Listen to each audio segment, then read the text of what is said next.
Morgan. Hi, all. How's it going? Hi. I forgot your name. Peter? Yes, hello.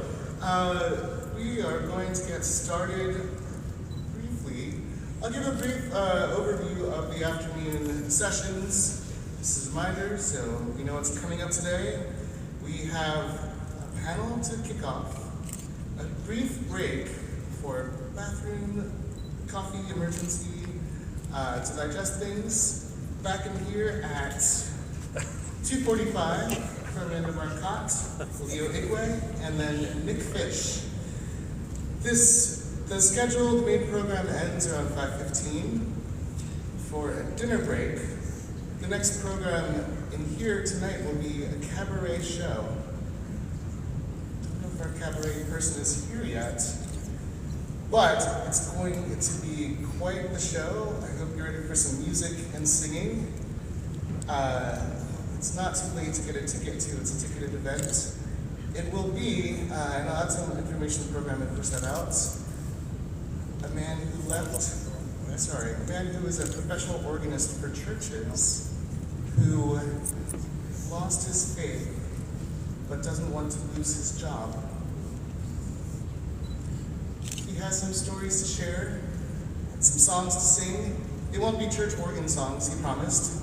And some jokes to tell. There'll also be another surprise event happening that evening. So that'll be 7:30 to 9:30 tonight.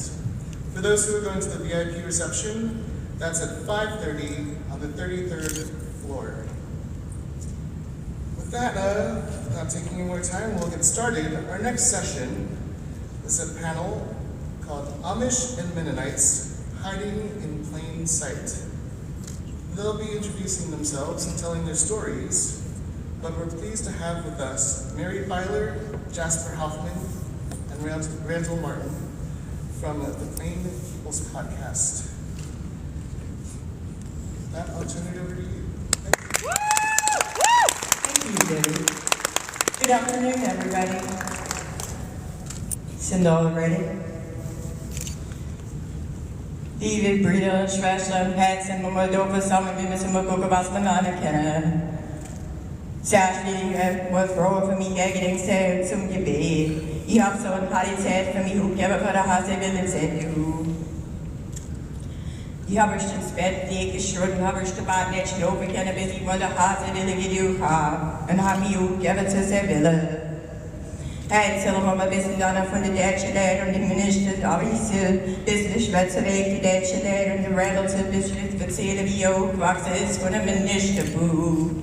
Und jetzt Jasper zu noch ein bisschen erzählen, wie ich die Minister gemäht und wie sie aufgewachsen ist und was sie weiß sie. Dann erzähle ich euch mal so, was die deutschen Lehre sind, spricht von den Minister in den 1600. Sie haben schnell die Meinung recht gehalten.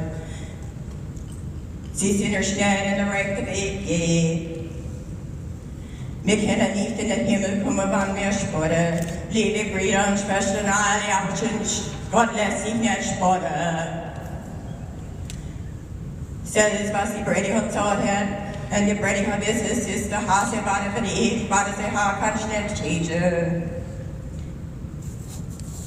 Dear brothers and sisters and everybody else. Today, we are gathered here to see what we can learn. First, I must ask you to keep me in your thoughts and prayers. We all need those, right? I had such a hard time to give myself up to the will of the Lord last night. I could just about not sleep. But you know what? I gave myself up to the will of the Lord. And now we are here. Today, we will learn a little bit about the Amish community and the Mennonites. I will discuss the Amish, and Randall will talk about his experiences growing up as a Mennonite boy. Jasper will discuss dismembering the church. Now, I have to tell you that in the 1600s, the Amish split from the Mennonite church because the Mennonites did not practice shunning righteously. Just wasn't quite godly enough. They were just veering away from righteousness. Now, dearly beloved brothers and sisters and everybody else, mocking will never get you to heaven. God does not let himself be mocked. And that is what the preacher said, and it's the truth, because that's God's eternal words. To better understand Amish, you need to know that even though we are Mennonite apostates, and by proxy, Catholic apostates, our cultures may both fall under the umbrella of Anabaptism, but just like Catholic and Protestant faith, one is not the other and vice versa. Furthermore, to be plain is not synonymous with being Amish. So if you answered that question, being plain doesn't mean you're Amish. Anybody can live a plain lifestyle and dress plain without being Amish or religious even. Now let's give it up for Randall Martin, who made this happen. Thank you, Randall.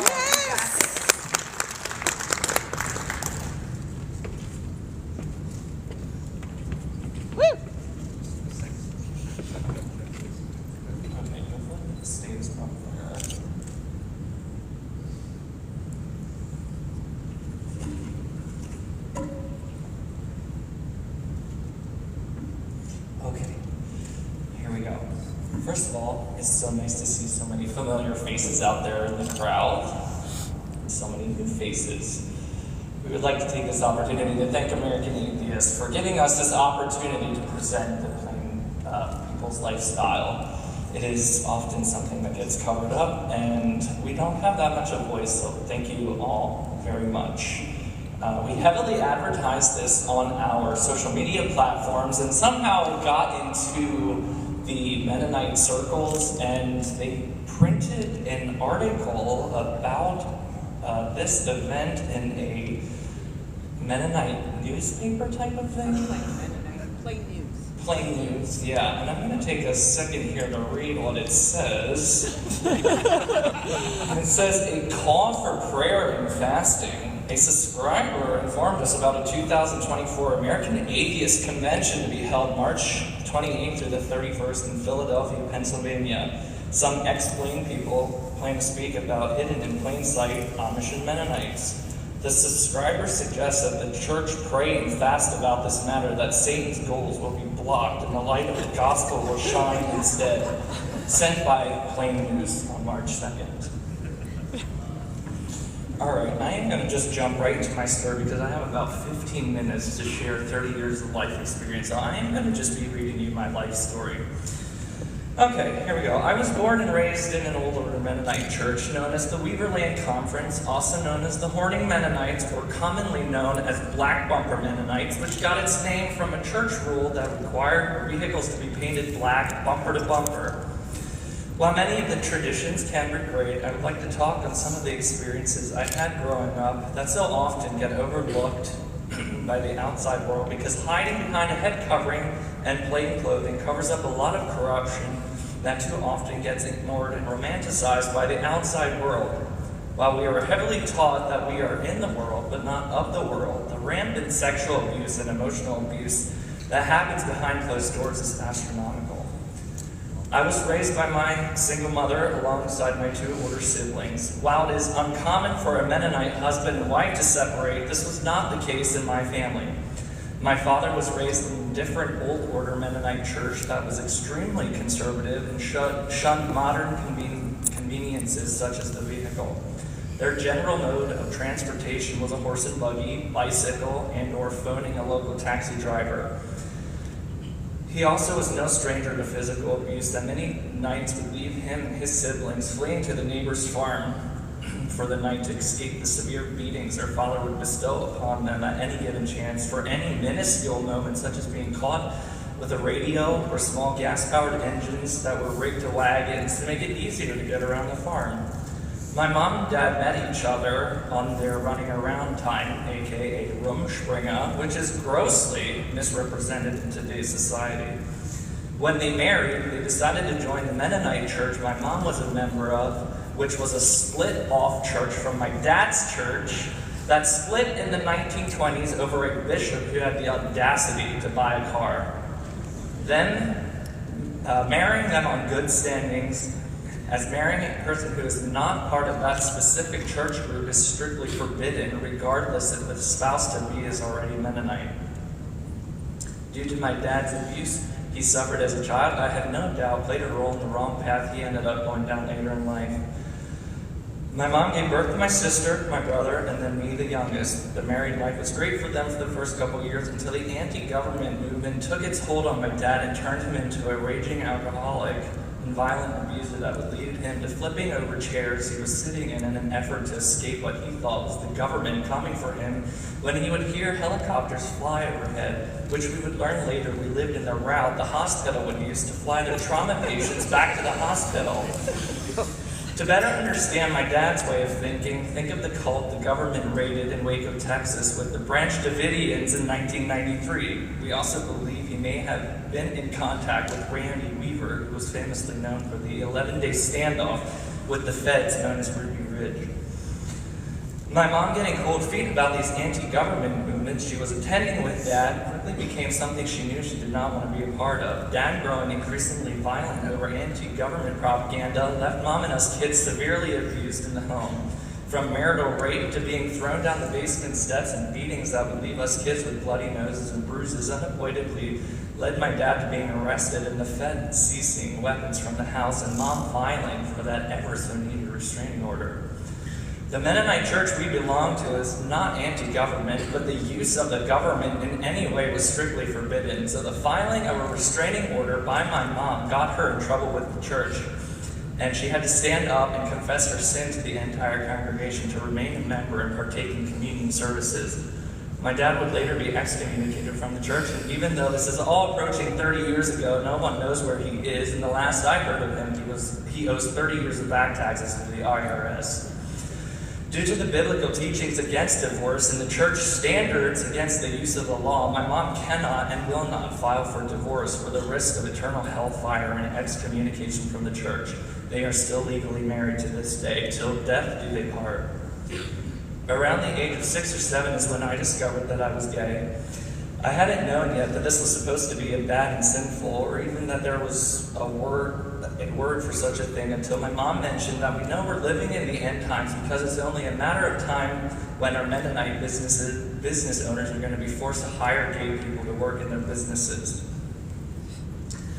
By my third grade year of private Mennonite school, my sister, at the age of 15, graduated the 8th grade and started working for a man from the church, who she had almost instantly fell victim of abuse to. This man, who has a wife and 8 kids at home, absolutely wreaked havoc on our family for the next 2 years. Never was this man reported to the law and only suffered the church confession, the same consequences that my mom endured for filing a restraining order against my dad. I've also come to learn last year that this man is a repeat offender who was caught exposing himself to an underage girl, and later all charges were dropped, and he remains an outstanding member of the church to this day, to the best of my knowledge, and the church swept it under the rug again. Little me not understanding why I have no father in my sexuality, and the man abusing my sister, I fell into deep depression and developed anxiety to the point where I wasn't able to breathe properly. Mind you, I'm in the 3rd grade. I was a straight A student up until then. I started failing almost every single subject and I didn't care about anything anymore. Every teacher knew exactly what my family was going through because this is our church school, and the principal of the school was the bishop's brother, so word of course spread like wildfire. For whatever reason, I'm convinced I was used to set an example for the rest of the class for the next 4 years. My school years were filled with pure hell. I was spanked, hit, verbally abused, emotionally abused, and for almost the whole school year, I wasn't allowed to have recess with the rest of the kids, and was forced to stay in and do schoolwork, and I had no idea why. My mom would get a call at least once a week for something I did wrong, such as my socks being too short, my hair not being correct, having light-colored pants, Winnie the Pooh stickers on my lunchbox, or having an American flag drawn on my math binder. I myself was no stranger to sexual abuse. My earliest memories I have as a child are being sexually assaulted. I was abused by at least 4 different people in the church. Twice by someone who left me bloody, scratched up, and unable to urinate. Excuse me.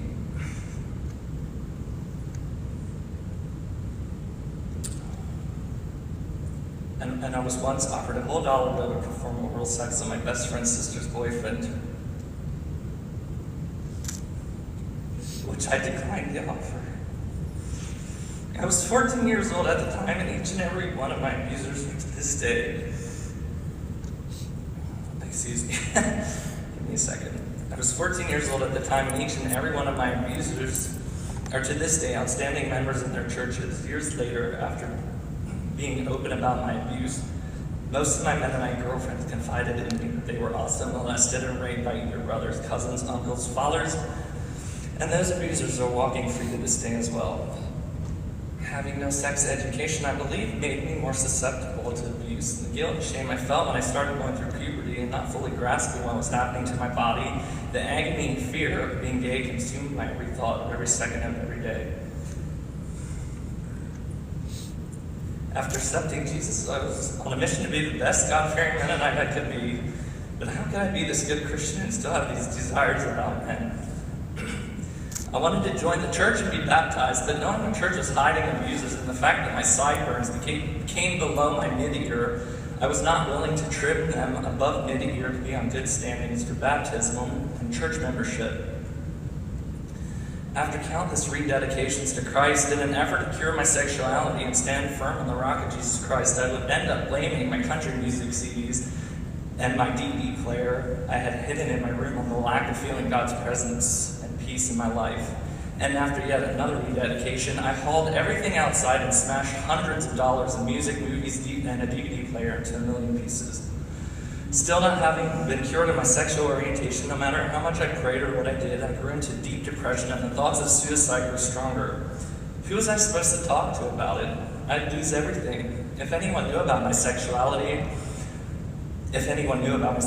all I felt was guilt, shame, and loneliness. I spent years in this state of mind. On my 18th birthday in 2011, I made the decision to get a smartphone and keep it low-key, as smartphones were strictly forbidden. This was my first time having full access to the internet, and I had an unlimited data plan, which I would rack up between 100 and 140 gigabytes of data a month, consuming YouTube videos of Ken Hovind, and every other young earth creationist propaganda you could imagine. Having my mind open to new religious views from having YouTube, I ended up leaving my childhood church and attending a less conservative Mennonite church. That only lasted 2 years until word got around that I was gay, and the youth pastor pulled me aside and questioned me about it and took me into a private room and did laying of hands on me in an attempt to cure me of my sexuality. After he manipulated me into confessing to him, side note, it did not work. And that was the last time I ever attended that Mennonite church.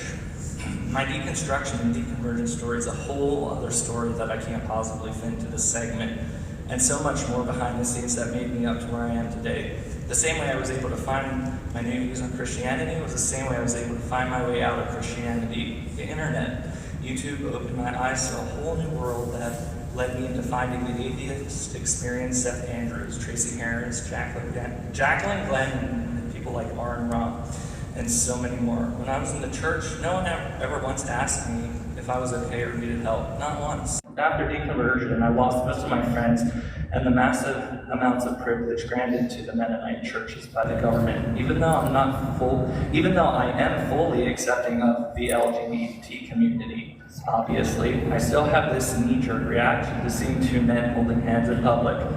I have lost the fear of hell, but struggle with rapture anxiety. Seeing women I know leave the Mennonites and removing the head covering again creates a knee-jerk reaction that is so ingrained in my mind. Religion has absolutely robbed me of my childhood, my teenage years, and my early 20s. I gave no thought for tomorrow about who I wanted to be or what I wanted to become. I spent all those years only trying to please a God that never showed me his existence. I'm currently 5 or 6 years out of religion and with very little education, and I'm trying to rebuild my life from ashes, make new friends, date, and make a new life without the guilt that is ready to haunt me at the most inconvenient moments. Again, there's so much more to my story than what I can possibly fit 30 years of experience into my 15-minute segments. And before I hand things over to Mary, I'd like to say this. I have had good times with the Mennonites. I know so many good people who are working alongside all of us helping expose corruption. My DMs are filled with plain folks sharing their stories with me that would make your toes curl. I do not hate the Mennonites and other plain people, and I don't want anyone else to either. That's not my goal. They are humans just like you and I, who appear different to the rest of the world. My goal is to expose that when people see those smiling faces on plain people, the movies, books, and TV shows like to promote as the perfect life, but is too often not the case. Too many times that smile is used to cover up a lot of hidden abuse, pain, and shame, like I myself did for very long.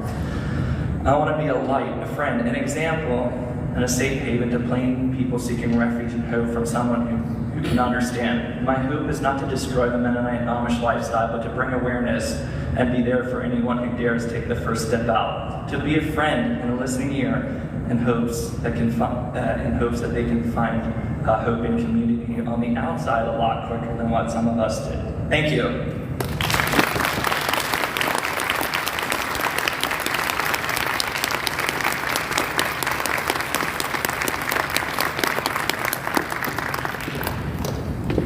Thank you, Randall.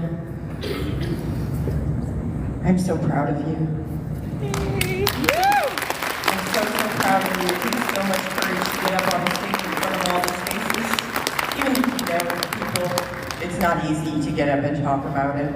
And I would echo, our goal is not to destroy. Our goal is rather to shed awareness and to bring resources, support, a sense of community for non-practicing folks. But with that being said, my name is Mary Byler. I was born into an 8-charter Amish church. I went on to live in 4 different older Amish churches. My native tongue is PA Dutch. I escaped in 2004 due to the abuse I experienced in these communities. As a non-binary person, I have focused on raising awareness of CSA, especially of LGBTQ and neurodivergent children since 2004. I also collaborate with various religious trauma support groups and organizations. These religious trauma organizations have asked me to speak publicly multiple times. My public speaking has led to me hearing many firsthand accounts of CSA and incest, particularly within religious communities. In 2021, I founded the Misfit Amish to provide competent education and information about abuse and Anabaptist communities, collaborating with professionals and survivors to provide and produce printable resources. In fact, Jasper Hoffman was one of those people. We have also provided presentations to children's advocacy centers in various states and domestic violence organizations. We host a podcast where people share their lived stories and experiences with various religious groups. With that being said, one of the things that people often don't realize is there is a structure of privilege within the Amish communities that I grew up in. I've often described them as a caste system, however, some people might disagree. I don't know. I went to Amish school, y'all. It was great. That 8th grade education, based on Wisconsin versus Yoder, sure did me a lot of good. So, let's get started. So at the top, you're gonna have your most privilege, which would be literally your bishop. Some settlements have a bishop who is higher than all other bishops in the settlement because each settlement can have different types of Amish and different church districts. Some settlements do not have a bishop like that. Their decentralized leadership and power structures and privilege structures are even more decentralized.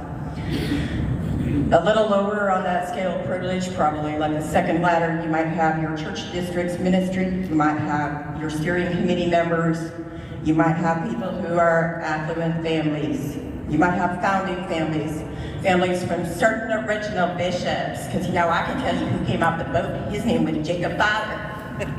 B-E-I-L-E-R, not B-Y-L-E-R like mine.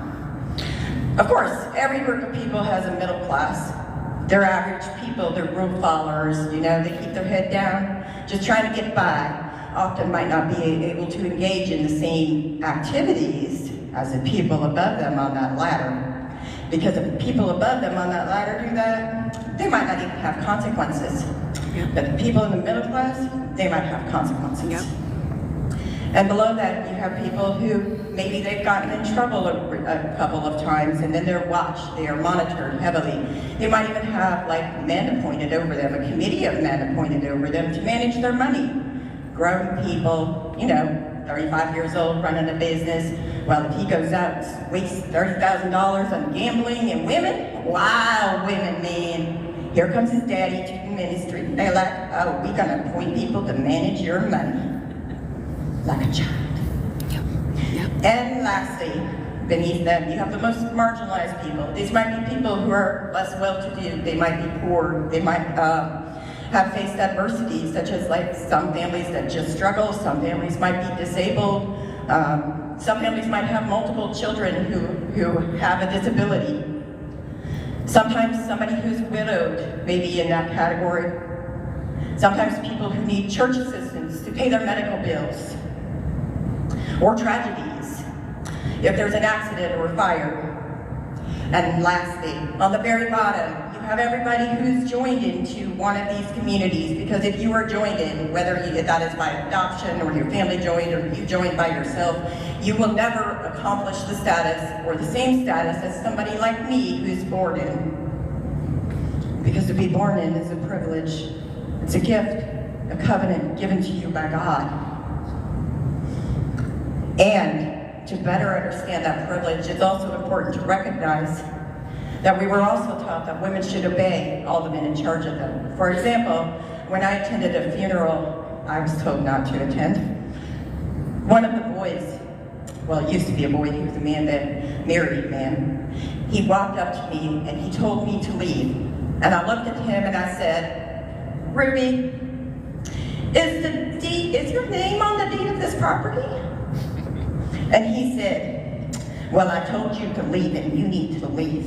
And I said, I don't think your name's on the deed of this property, so bye. You could have heard a pin drop. I did not leave, but somebody else came and asked me to leave whose name was on the deed of the property. So our duty was to submit, obey, and one of the things that happens is often when we talk about research typically elevates the voices of the most privileged because they have the most access to control the narrative about what it means to be Amish. Who is Amish? Is it the non-practicing people like me who live with genetic disorders? Or is it the people who are inside of the community who perhaps don't have access to all of the things that the most privileged people have? So with that being said, we're going to talk about how some high-control religions describe CSA. I've already told you who I am. Tara Mitchell is a legal psychologist at Lock Haven University, now at Commonwealth University in Lock Haven, PA. Although one child being abused is one too many, people often struggle to understand just how common CSA is. One reason for that might be the way CSA is defined by researchers working with children being abused and by those in the community. This presentation will discuss some of the research being done on how CSA is described within high-control religions. Current and non-practicing Amish and Anabaptist advocates and survivors have been working towards research on the frequency of CSA in their communities for years due to the systemic dismissal of many Amish and Anabaptist CSA cases as outliers when they have been heard and known of many cases of Anabaptist CSA. This study was created in consultation with other non-practicing Amish and Mennonites in order to bridge the cultural gaps and the language differences to be able to obtain meaningful data. My hope is that this research will help people who work in professions that are geared towards helping survivors of CSA by giving them an understanding of the frequency as well as examining certain situations around insular communities that may facilitate specific challenges and barriers to receiving assistance after surviving abuse. The study went through the IRB process at Lock Haven University and was approved in December 2021 and is currently undergoing the peer review process to be published. Our manuscript is, sorry.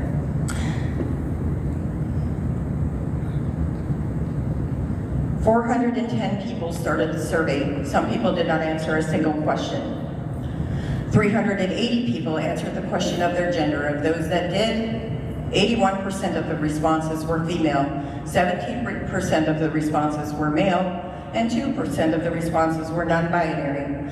380 people answered the question of their age. The average age was 39, with a range of 18 to 75 years old.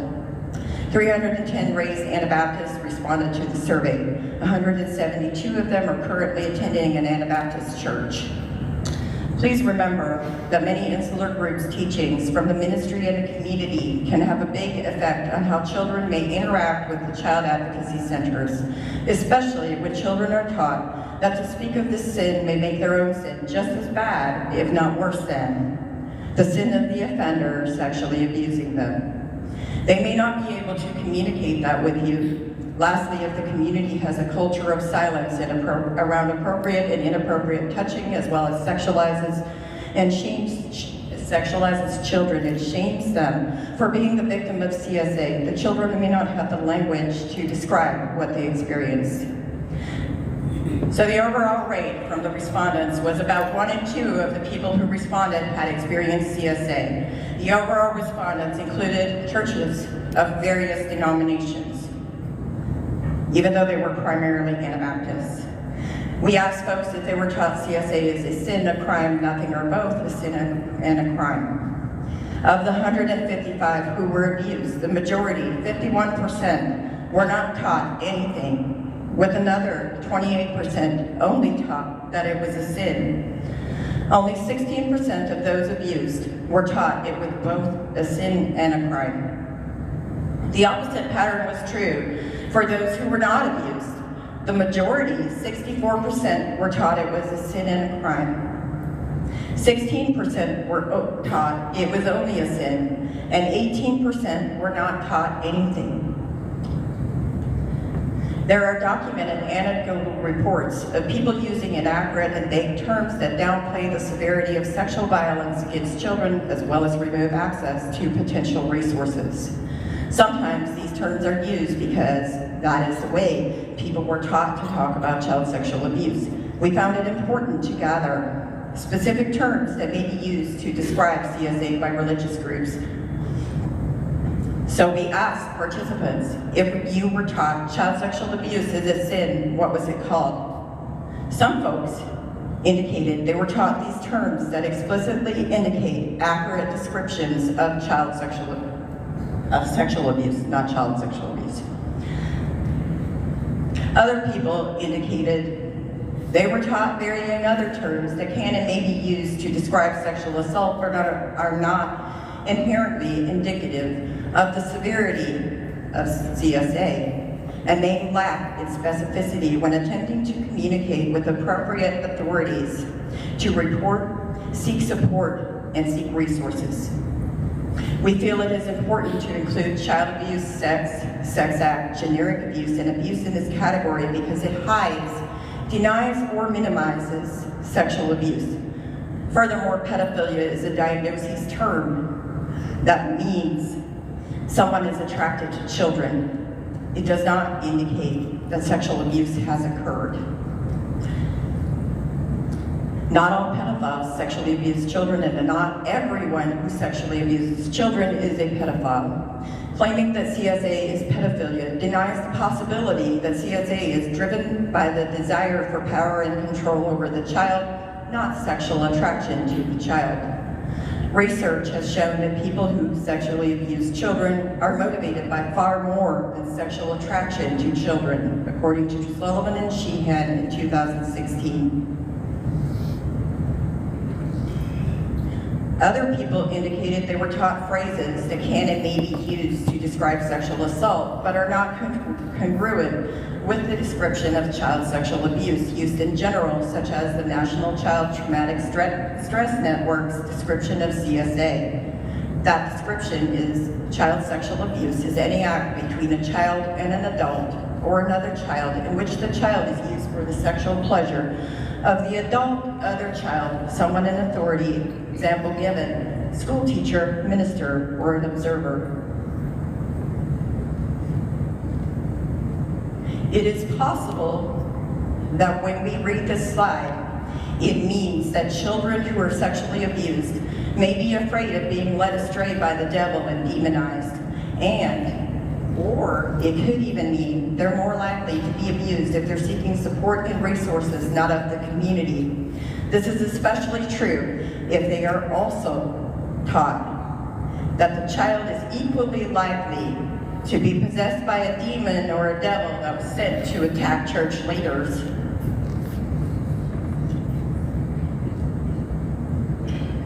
These suggest that consent is not a consideration when people were taught about sexual behaviors and sexuality.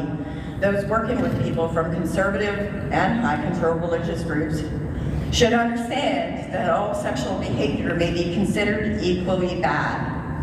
There is no recognition or understanding of consent. There is no distinction between consensual and non-consensual sexual activities. As one example, there is no difference between the descriptions of extramarital affairs and raping a child. Consistent with other comments, this suggests the child rapist and the children being raped equally share responsibility for engaging in sexual acts. Multiple people provided responses indicating a lack of knowledge or discussion of CSA and whether CSA had a name or description. These suggest that some communities went beyond blaming the child or saying that the child was equally at fault. These communities directly and explicitly denied its existence or demanded silence about CSA. Children in these communities may have been taught that talking about CSA meant they could not get to heaven. So what can you do? Remember, there were more than just Amish and Anabaptists that responded to this survey.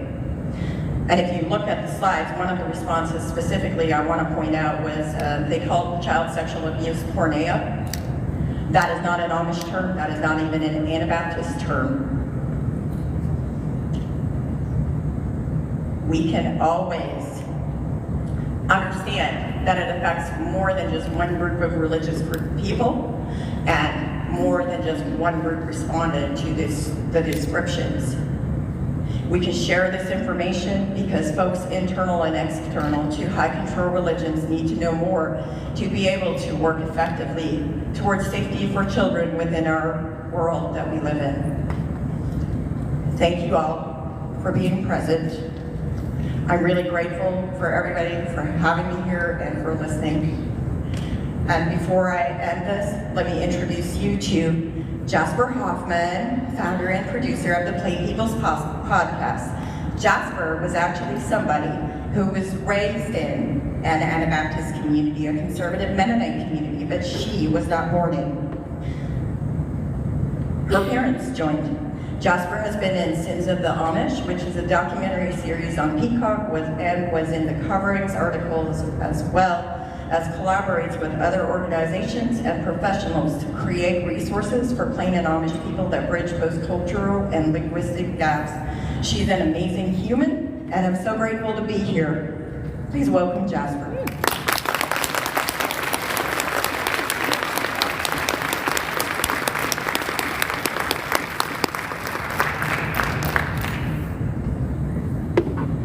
Hi, you guys. How is everybody? When I was 16, I was sitting in the basement of my Mennonite church, and my bishop looked at me in the eye and he said, "What kind of girl do you think you are that you have anything to say that anybody would care about?" I spent 2 years sitting in that basement almost every Sunday night, being psychologically abused by him. His name is Harlan Martin, and I'd like to let him know that almost 1 million people have downloaded the Plain People's podcast and listened to it. And I have a room full of atheists who care too. So, I'm just going to give you a little brief intro about me. Like Mary said, I actually was raised by an atheist mother in a very secular household until I was 9. I was raised in Northern California. There was a very large homeschool movement in the early 90s that we took a part of. And through that, we were introduced to fundamentalism. And despite how you spell it, there's not a lot of fun in fundamentalism. And through that, of course, we ended up introducing ourselves to conservative Mennonites.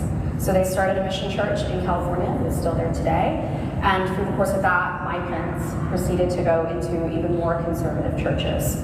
So one of the questions that Mary asked at her booth was, and a lot of people were really uncertain, can you join into the churches? You can. as long as you're not divorced and remarried and you give up everything. For me, I had to give up. Yeah, they do have tattoos. I have met some people that have joined in with tattoos. But the hardest thing for me was giving up music and all of my belongings and clothes and becoming a good Mennonite girl, which was obviously did not do very well at. So, whenever I was thinking about what I was going to talk about today, there's so much here. I thought that I would just bring you along with what I'm working on right now. I left the church whenever I was 18, and I was in a very privileged state because I'd grown up relatively until I was 9 in a normal household, and then I grew up in this cult, and then I oscillated back out of the cult.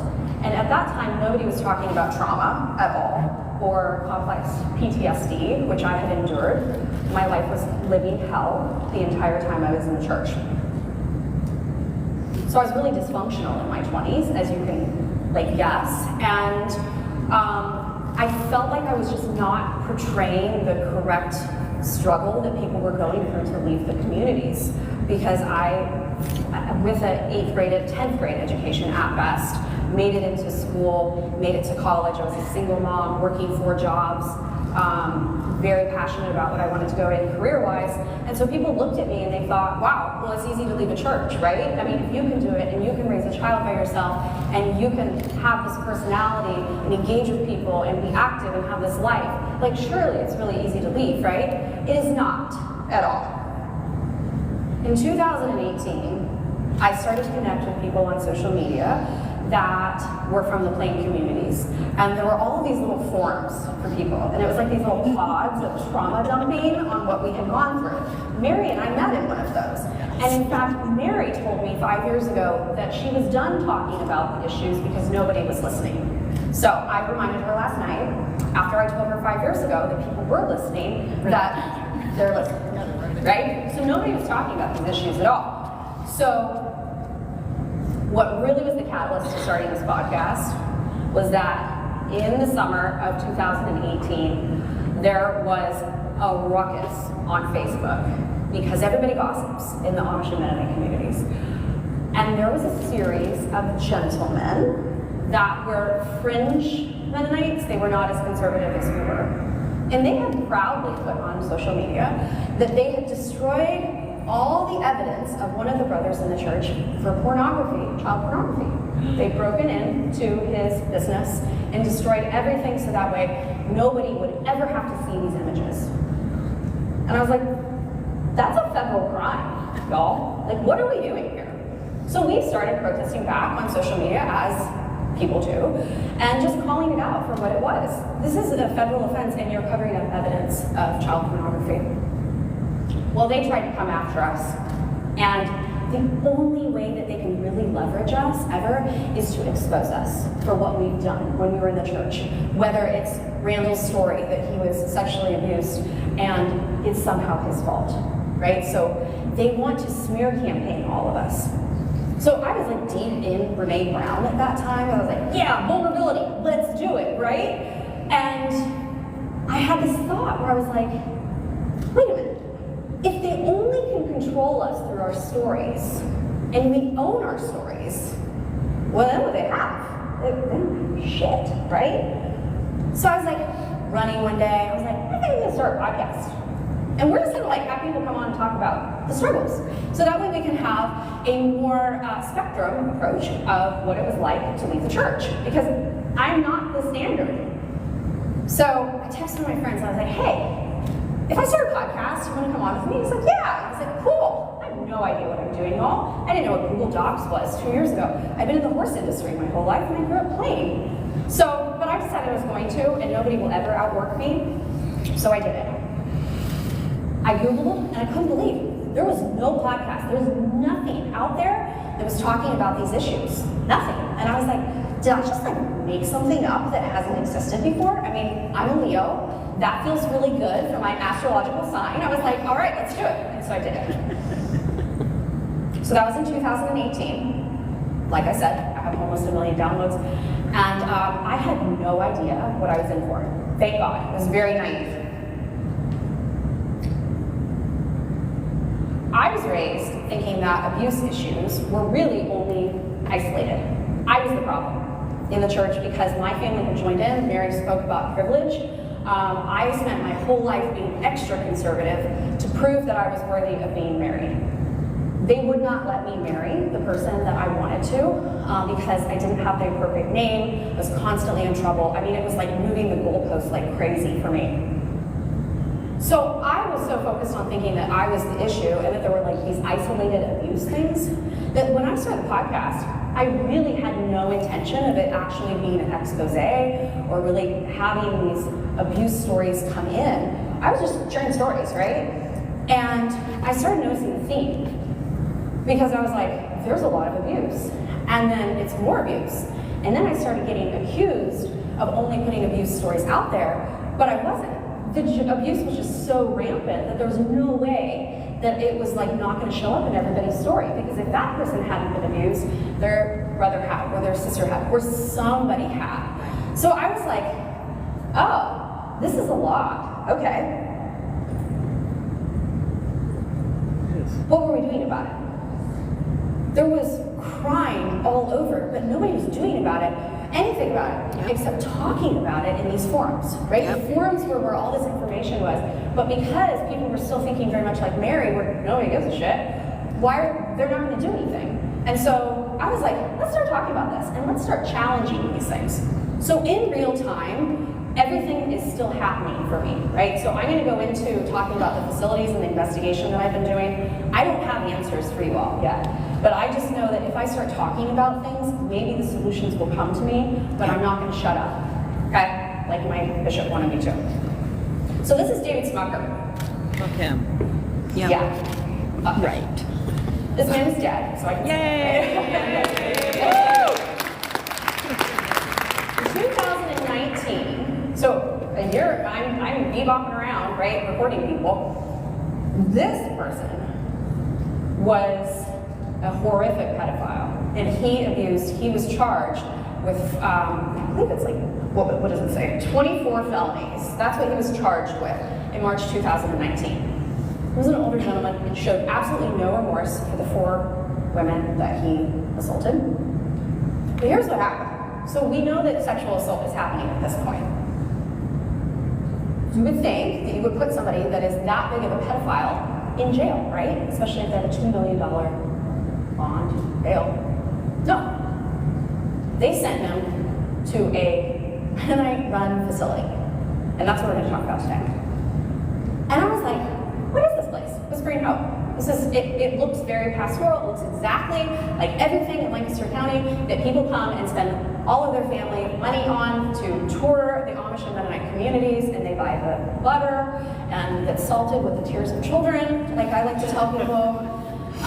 Funny, also, I have a lot of trauma in my past, so I have a lot of dark humor. So if I make light of things, it's just my way of being able to talk about this.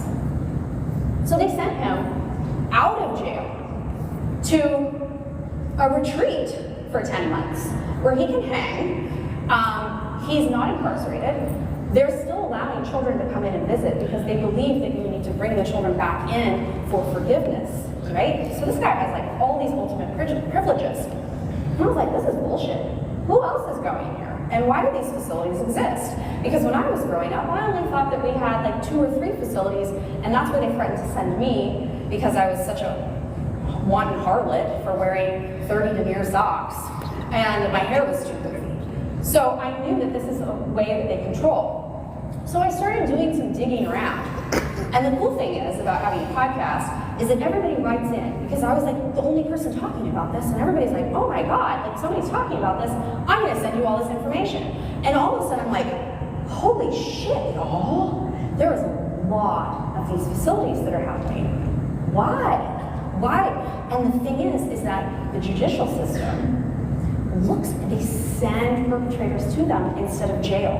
Because literally, wasn't it the case in Missouri with the 2 brothers that raped their sister? She had a daughter, she had a baby, and I think she was 13. They literally said, the judge said that they weren't going to send the boys to jail because the system would eat them alive. Because they were poor Amish boys that didn't know better. So the plain people were manipulating the judicial system. Yep. And they're just buying. That's right. Right? And so these facilities are oftentimes for-profit business models. They will drum up the money from all of the communities. They typically will raise about $2 million. So these are all church funded, so they're not out of pocket anything. And then they're charging for people to go there. And then what they're doing is they are labor trafficking children to these. They're making them, forcing them to create certain items. And then the Amish tourism communities are buying them, thinking that they're great Amish goods. And they're actually being made illegally. There are 24 Amish and Mennonite facilities that are illegally run in the state of Pennsylvania. And there, as of February, there's 62 facilities in the United States. These are all in your backyard. And they're all harboring either women that are being sent there across state lines against their will. They're being locked in there. These are labor camps. They are being sexually abused, they're being physically abused, they're being withheld water. I mean, you know the drill, right? This is not Disneyland at all. These are horrific, and they hold the people there. They're dumping them with all of these different prescriptions so that the women become very compliant. And then if they don't have it's like $3,000 a month to go there. So the churches or the families are paying these guys. So all of these Amish and Mennonite men are making a lot of money off of this. And then the counties are making a lot of money off of it because they're selling the products. So everybody's spending billions of dollars to come to Lancaster County, and that money is going into the elected officials' pockets. So do you think that the sheriff's department really wants to handle this when they're making $2 million out of their county? Not really. So I went undercover, that's me, in January. In October, I was notified that a gentleman who was self-admitted into a wellness center up in Ohio, so when you're self-admitted, you can also check yourself out. I work in a mental health company, and so I knew that right away. I was like, this is sus. Why is the sheriff's department telling us that there's a missing person when they can just walk out? He was found dead.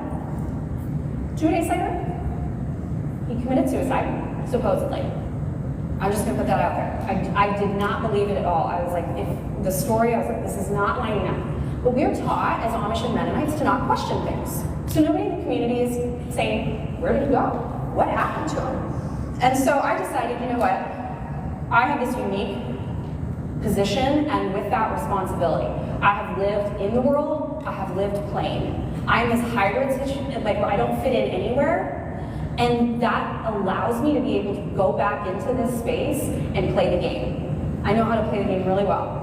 And so I did. And so I actually got into 3 facilities that are in major lockdown. Nobody's ever gonna be able to go into these unless you're of the plain community. And somehow I pulled it off. And in January, I was able to record inside there and see all of the illegal shit that is happening in here.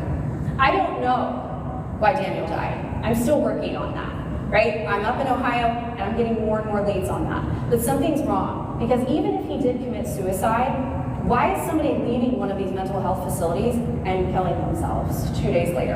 And nobody's questioning it. That's just Amish, that's Mennonites, we don't touch that. Their ministry is handling that. And I'm not buying it. So I'm digging into this right now. That was me. It's been interesting. I don't have answers, like I said, but these are existing. And the reason that I wanted to talk about them today is because they're in your backyard. And for some reason, people in the world think that Amish abusers and Mennonite abusers are going to stay in their lane, and they're only going to abuse children that are in the faith. And that's bullshit, y'all. These people are in your backyard, and you have pedophiles right behind you. You have killers that are behind you, and they're getting away with it. And in the name of Amish butter, or just turning a blind eye. And so this is something that I've been working on, just trying to get in there and figure out what's going on. It is also, Linda and I were talking about this, it is a human rights violation. I mean, this is like, what they're doing to women and children is horrific. I have so many stories that I can't put on my podcast. Like, if I put everything on my podcast, like, there's no way. but I've had to listen. I get the privilege to listen to these stories, and they were literally, like, people could not handle what I've heard at all. And so, yeah, I'm recording the next season of podcasts. I have a group of women that are actively Old Order Amish that are up in Ohio that are asking for help because they're being silenced by the ministry and they're terrified that their children are going to become abused and nobody will listen to them. So I've been actively working with them from within the communities to record what their current barriers are in Holmes County, Ohio, which is one of the top tourist areas and destinations for people to go Google and look at the Amish and Mennonites. So yeah, that's a little bit what I'm doing. This is where you can find me. And if you have a solution, please come find me. In the meantime, I'm going to keep being my best dancer yourself. Woo!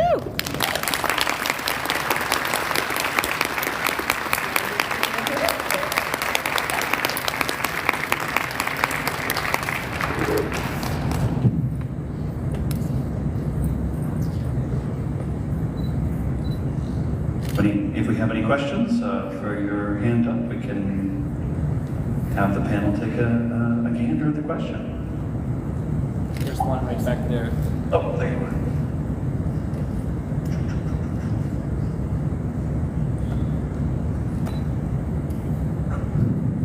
Hello, my name is Sheila. I just want to thank you all for sharing your stories, and I really commend you to, we are privileged to listen to it.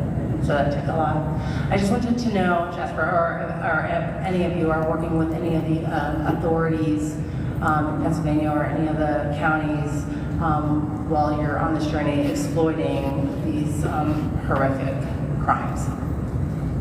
Yes, that's a really great question. I am. So the Department of Labor actually reached out to me last year. They have an active case on one of a facility called Liberty Ridge. So that is here in Pennsylvania, and that is a boys' farm. So these are going to be underage boys that are being trafficked in. They're sexually assaulted. They're withheld food and water.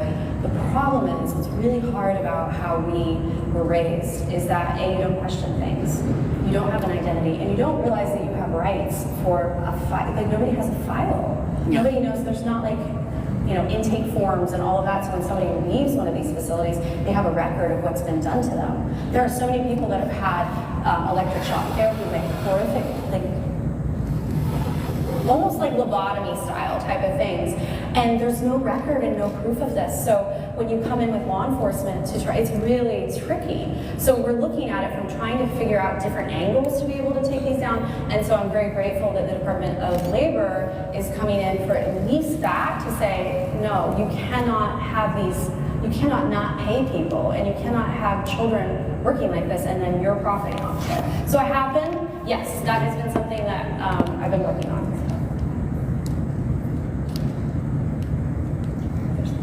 We have a question here, and then we have another question in the back that we'll get to. When the criminal authorities arrest these people and they go to jail, I mean, almost anybody that's a child abuser has a terrible time in jail.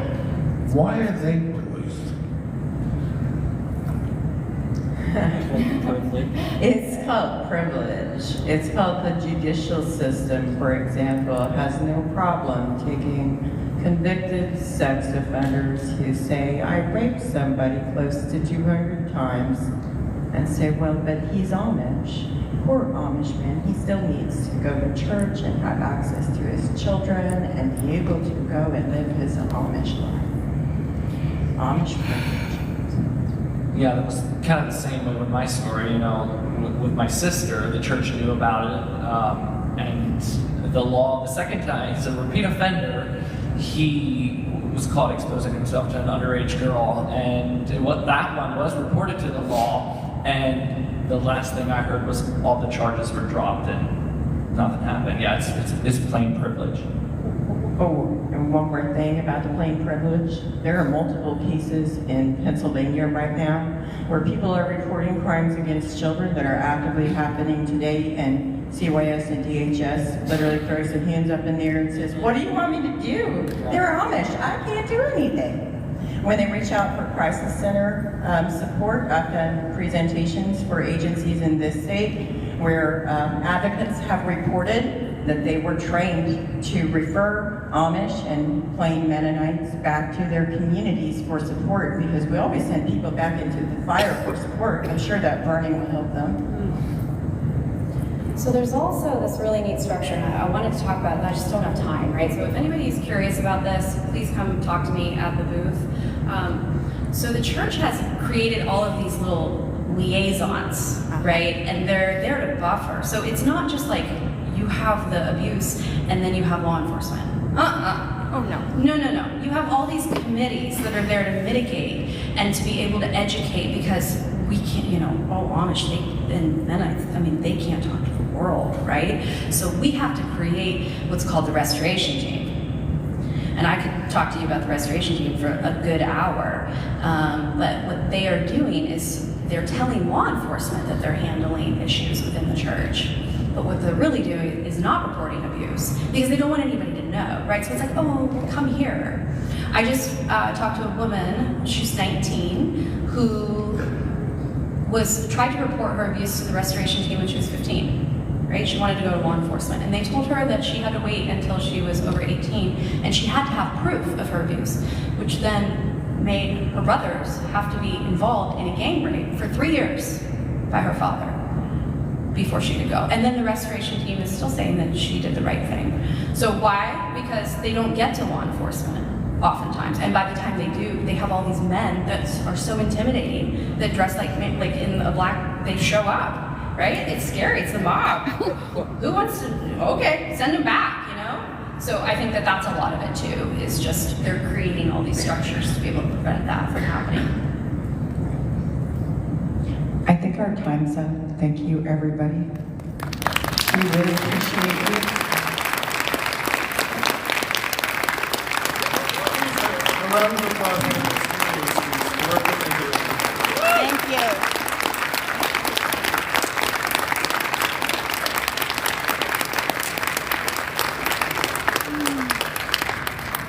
Thank you.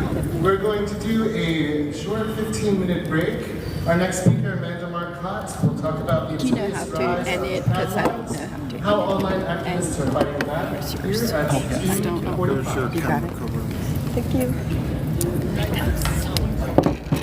Oh my God, I was crying. I'm so proud of you.